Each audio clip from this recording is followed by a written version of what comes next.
કેશોદના કર્મશીલ group દ્વારા રંગોના તહેવાર હોળીની ઉજવણી કરવામાં આવી હતી। હોળી એટલે મિત્રો અને પરિવાર સાથે ખુશીની ઉજવણી। લોકો પોતાની પરેશાનીઓ ભૂલીને ભાઈચારાની ઉજવણી કરવા આ તહેવારમાં સામેલ થાય છે। બીજા શબ્દોમાં કહીએ તો આપણે આપણી દુશ્મની ભૂલી જઈએ છીએ અને તહેવારની ભાવનામાં આવી જઈએ છીએ। હોળીને રંગનો તહેવાર કહેવામાં આવે છે કારણ કે લોકો રંગે સાથે રમે છે અને તહેવારમાં એકબીજાના ચહેરા પર રંગ લગાવે છે।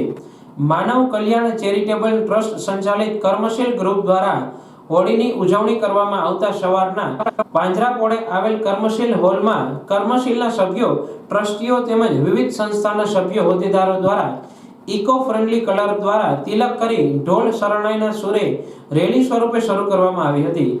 પરંપરાગત દર વર્ષે સંસ્થાના મેનેજિંગ ટ્રસ્ટી ડીડી દેવાણીની આગેવાની હેઠળ કેશોદના મુખ્ય માર્ગો પર ઢોલ શરણાઈ સાથે લોકો એકબીજાને ઇકો ફ્રેન્ડલી કલર ઉડાડી હોળીની શુભકામનાઓ પાઠવી હતી અને ભાઈચારાની ભાવનાનો સંદેશ પાઠવ્યો હતો।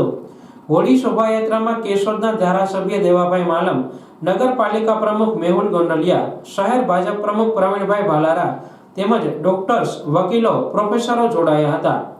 હોળીની સમાપ્તિ દર વર્ષની જેમ આનંદ એપાર્ટમેન્ટ પાસે કરવામાં આવી હતી। આજે કેશોદની અંદર વર્ષોથી માનવ સેવા ચેરિટેબલ ટ્રસ્ટ દ્વારા આયોજિત કર્મશીલ ગ્રુપ દ્વારા કેશોદના મુખ્ય રસ્તાઓ ઉપર ઇકો ફ્રેન્ડલી કલરથી કેશોદના નગરજનોને અને કેશોદના શ્રેષ્ઠીઓ, જુદા જુદા શહેરના અગ્રણીઓ બધા સાથે મળી મુખ્ય રસ્તા પર આજે ઊંટગાડી સાથે કલર રાખી અને લોકોને હોળીનો શુભ સંદેશો આપી રહ્યા છે।